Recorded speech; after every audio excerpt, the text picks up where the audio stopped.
Gordon was resting in a siding. Sometimes, he thought, it's really tiring to be such a large and splendid engine. One does have to keep up appearances so. Peep, peep, peep, peep. Hello, lazybones, whistled Henry. What cheeks, spluttered Gordon. That Henry is too big for his wheels. Fancy speaking to me like that. Me, who has never had an accident.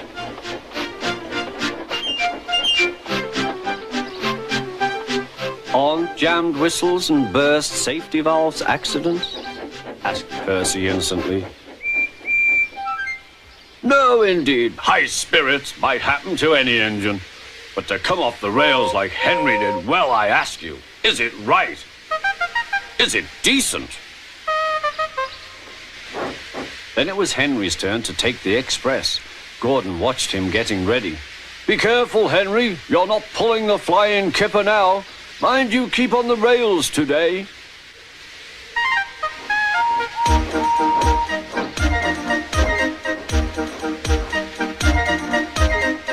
Henry went off in a huff, and Gordon yawned and went to sleep.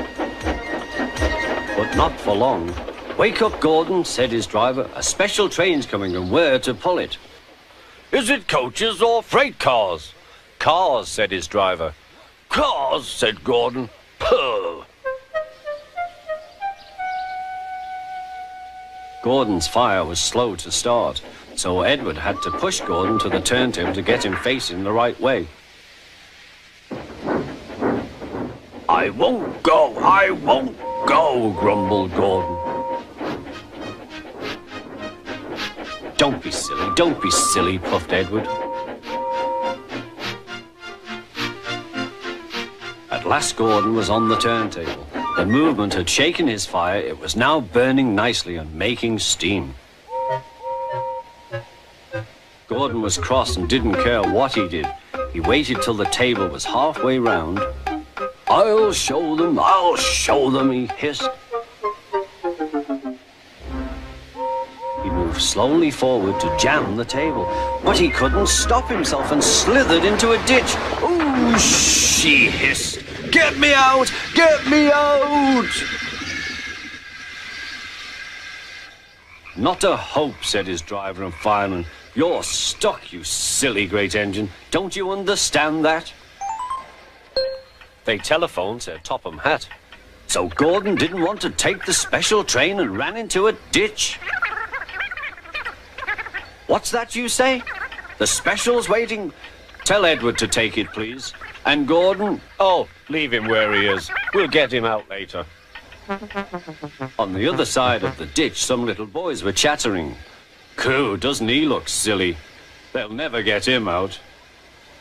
They began to sing. Silly old Gordon fell in a ditch, fell in a ditch, fell in a ditch. Silly old Gordon fell in a ditch, all on a Monday morning. Gordon lay in the ditch all day. Oh dear, he thought, I shall never get out.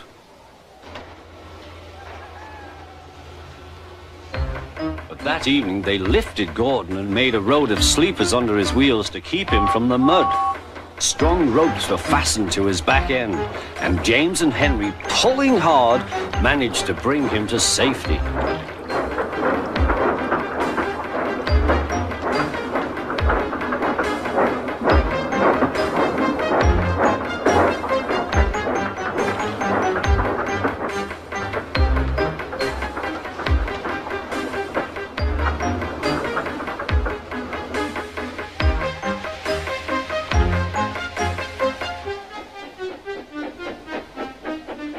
Late that night, Gordon crawled home, a sadder and wiser engine.